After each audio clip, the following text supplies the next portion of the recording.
बिस्मिल्लाहिर्रहमानिर्रहीम। अस्सलाम वालेकुम मुंहिंजा भाइरो ऐं भेनरो। अॼु असां ॿ ॾींहं अॻु कराची में जीडीए पारां जेको धरणो हयो वियो उहो नाकाम थियो या कामयाबु थियो, इन बाबति ॻाल्हि ॿोल कंदासीं। गॾोगॾु पनो आकिल लॻ अॼु जेको दिलि ॾारींदड़ वाक़ियो पेश आयो महर ऐं जतोई बिरादरीन जी में जेको झेड़ो थियो, 7 इंसानी जानियूं ज़ाया थी वियूं। दिलि ॾारींदड़ वाक़ियो पेश आयो, अफ़सोसनाक वाक़ियो पेश आयो, उनजो पिणु जाइज़ो वठंदासीं। पहिरीं मुंहिंजे ख़्याल सां ॻाल्हि ॿोल करे वठिजे। पनो आकिल लॻ कचे वारे इलाइक़े में ॿेले खाते जी ज़मीन तां, सरकारी ज़मीन आहे, उन जी मालिकी तां महर ऐं जतोई बिरादरी जी ॿिनि धुरियुनि में झेड़ो थियो। झेड़ो एतिरो खूनरेज़ थी वियो जो केतिरा ई कलाक फायरिंग हलंदी रही, अंधाधुंध फायरिंग हलंदी रही। इर्द गिर्द 2 ज़िला आहिनि, ॿिन्ही ज़िलनि जे विच वारे इलाइक़े में हिन पासे सखर आहे त उन परियां शिकारपुर ज़िलो लॻे थो। इर्द गिर्द केतिरा ई थाणा आहिनि, पर पुलिस का बि चुरपुर न कई ऐं लॻे थो त ॿिन्ही ज़िलनि जी पुलिस तमाशो ॾिसंदी रही। जेकॾहिं पुलिस हरकत में अचे हा त शायदि एॾो वॾो जानी नुक़सानु न थिए हा। आख़िरी इतलान ताईं 7 ॼणा मारी चुका आहिनि, जंहिंमें महर बिरादरी जो 1 ॼणो शामिलु आहे ऐं जतोई बिरादरी खे ॻरो नुक़सानु खणिणो पियो। 6 ॼणा जतोई बिरादरी जा मारिजी विया, 11 इंसान ज़ख़्मी थी पिया।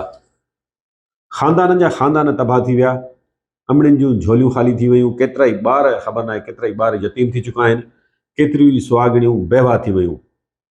त ॿिए पासे कराची में सिंध असेंबली अंदरि अॼु वॾे वज़ीर जी चूंड हुई। मुराद अली शाह पीपी मेंबरनि जे वोट सां टियों भेरो सिंध जो वज़ीर लाइ चूंडिजी वियो। असेंबली अंदरि हिन वाक़िए जो हेॾो अंधोनाक वाक़ियो, हेॾो भयानक वाक़ियो, दिलि ॾारींदड़ वाक़ियो को बि उनजो ज़िक्र फ़िक्र न थियो ऐं मेंबर वज़ीर आला मुराद अली शाह जे वॾे वज़ीर तौरु चूंडण ते ख़ुशी मल्हाए रहिया हुआ। वाक़िए जो मुराद अली शाह जे वज़ीर आला जी चूंड सां को तालुक़ु न आहे, कंहिंखे वहम गुमान बि कोन्हे को।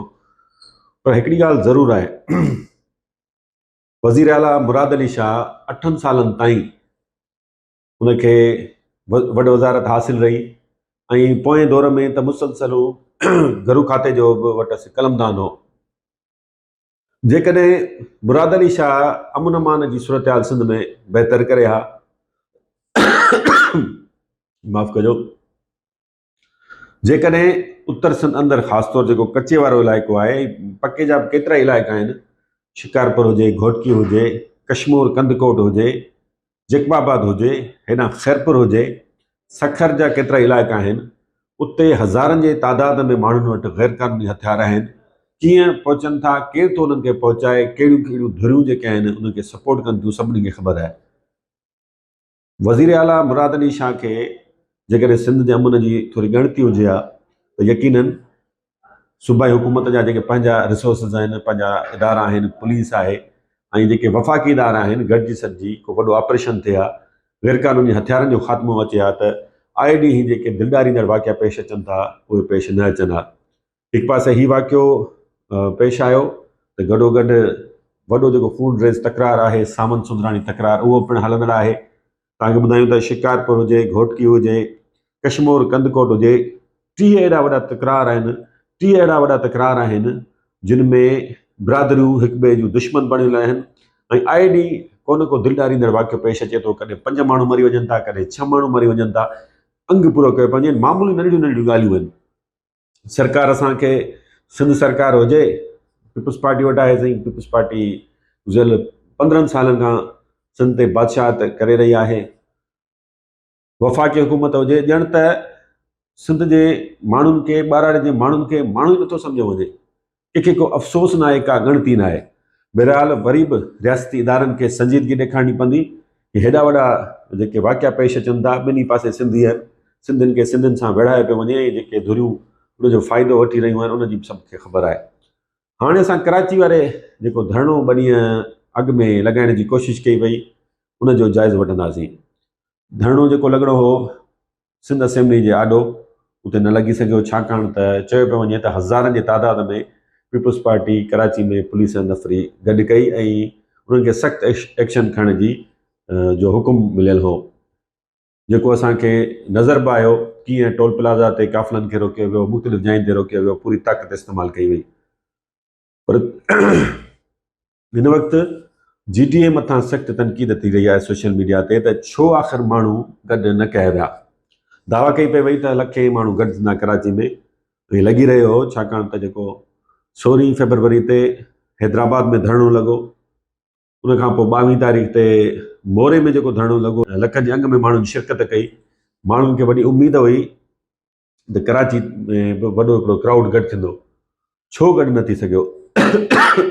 माफ़ कजो दोस्तों, मुंहिंजो गलो ख़राबु आहे, इन जे करे थोरो डिस्टर्बेंस पैदा थी रही आहे। सो तव्हांजी गुज़ारिश आहे त थोरो बर्दाश्त जो मुज़ाहिरो कंदो।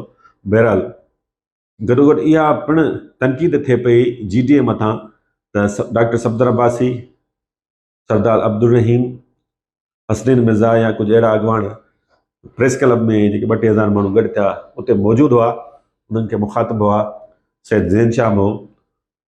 पर जेका मर्कज़ वॾी जेका क़यादत हुई, मुख्य अॻवान जेके हुआ, उहे न आया। छो न आया, हिकिड़ो वॾो सुवालु आहे।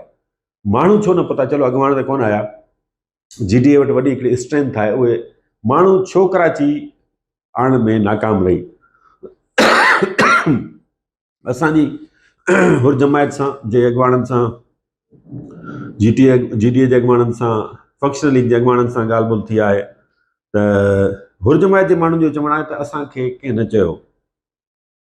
असां हैदराबाद वियासीं, पीर साहब पघार जो हुकुम हो, छाकाणि त जेका प्रेस कॉन्फ्रेंस थी उन ॾींहुं ते शाम पीर साहब पघार ऐलान कयो। वरी मोरे धरणे जो जेको ऐलान थियो हैदराबाद में, उते बि पीर साहब पघारो उते मौजूदु हो, उनजी मौजूदगी में ऐलान थियो। हुर जमायत जा पंहिंजा ज़ाब्ता आहिनि, पंहिंजा उसूल आहिनि, उहे पीर साहब पघार जे हुकुम ते पंहिंजी मूवमेंट कंदा आहिनि। सो जेके हैदराबाद ऐं मोर में धरणा लॻा, उन में पीर साहब पघार जी शिरकत जो वॾो हिकिड़ो रोल हो। कराची धरणे जे हवाले सां जेका हिकु ॾींहुं अॻु में हिकु प्रेस कॉन्फ्रेंस थी, तंहिं शाम GDA जो मरकज़ी अॻवान पीर सदरुद्दीन शाह राशिदी मौजूदु हो। उन प्रेस कॉन्फ्रेंस खे ख़िताबु कयो त उन में ऐलान त ज़रूरु कयो वियो, पर चयो वञे पियो, असांखे ज़रियनि वटां जेका ख़बर पई आहे त ऐलान खां पोइ माण्हू गॾु करण लाइ कमु न कयो वियो। ज़ाहिर आहे GDA आहे, उनजो हिकिड़ो पूरो पार्टी स्ट्रक्चर आहे, मथे मरकज़ी क़यादत आहे, वरी डिविज़नल क़यादत आहे, पोइ वरी हेठि ज़िले सतह ते सदर आहिनि, कन्वेनर आहिनि, ॿिया जेका उहिदेदार आहिनि, उहे माण्हू गॾु कंदा आहिनि ऐं माण्हुनि खे मूव कराईंदा आहिनि। उहा समूरी जेका स्ट्रक्चर आहे, उन जेके पार्टी उहिदेदार आहिनि, उन्हनि कमु न कयो माण्हुनि खे कराची वठी अचण ते। हुर जमायत जा माण्हू जेके थोरा घणा उते पहुता, उहे पंहिंजे लेखे उहो प्रेस कॉन्फ्रेंस जीअं ख़तमु थी, उहो निकिरी पिया, पर उन्हनि खे केरु संभालण वारो, उन्हनि जी मालिकी करण वारो कोन हो। ॿिए तरफ़ JUI पंहिंजे कारकुननि जी मालिकी कई सुबुह खां वठी शाम ताईं। धरणो इन हद ताईं त ज़रूरु कामयाबु थियो जो एहतजाज रिकॉर्ड थियो। सॼो ॾींहुं मीडिया ते ख़बरूं हलंदियूं रहियूं, हेडलाइंस में हलंदियूं रहियूं, लाइव कवरेज हलंदी रही, ऐं इलेक्शन में धांधली जा जेके इल्ज़ाम लॻंदा रहिया। एहतजाज रजिस्टर कराइण में GDA ऐं JUI कामयाबु थी वई। पर उन खां पोइ छा, बदीन में 26 तारीख़ ते, मतिलबु अॼोके ॾींहं ते धरणो लॻणो हो। हाणे उनजो बि ख़बर न पई त उहो कैंसिल थियो या न थियो, पर लॻो न। सुभाणे सिंध जे डिविज़नल हेडक्वार्टर्स में, डिस्ट्रिक्ट हेडक्वार्टर्स में एहतजाज करण जो ऐलान कयो आहे। हाणे उन हवाले सां बि माण्हू ॿुॾ तरह जो शिकार आहिनि, छाकाणि त ऐलान त कयो वियो, पर माण्हुनि खे मतिलबु हेठि सतह ते इतला न पियो ॾिनो वञे, माण्हुनि खे कढियो न पियो वञे। हिकिड़ी वॾी उमेद पैदा थी हैदराबाद धरणे खां पोइ, माण्हुनि खे वॾो उत्साह हो, न रुॻो हुर जमायत फंक्शनल लीग, पर सिंध जे आम माण्हुनि खे बि हिकिड़ो वॾो उत्साह मिलियो त हाणे घटि में घटि वॾी हिकिड़ी मज़बूत अपोज़िशन पीपुल्स पार्टी जे साम्हूं ईंदी, ऐं अॻिते हली पीपुल्स पार्टी जो मुतबादिल बि GDA बणिजी सघे थो।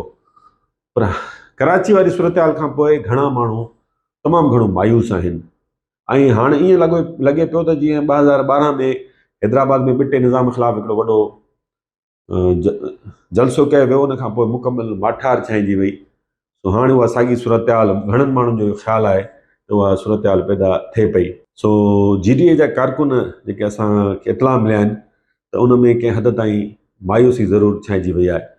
सो GDA जी क़यादत खे इन सूरत हाल ते सोचणु ज़रूरु घुरिजे। रुॻो ऐलाननि सां कमु न हलंदो, अमली तौरु कम जी ज़रूरत आहे तव्हां वटि तमामु वॾी हिकिड़ी स्ट्रेंथ आहे, लखे माण्हू तव्हां गॾु करे सघो था, पोइ आख़िर छो जॾहिं मौक़ो अचे थो त जेको उत्साह आहे उहो मायूसी में तब्दील थी वञे थो। बहरहाल हाणे असांखे ॾींदा इजाज़त, उमेदु त पंहिंजो तव्हां ख़्यालु रखंदो ऐं गॾोगॾु पंहिंजे हिन चैनल जो बि तमामु घणो ख़्यालु कंदो, चैनल खे सब्सक्राइब कंदो, वीडियो खे शेयर कंदो, लाइक कंदो।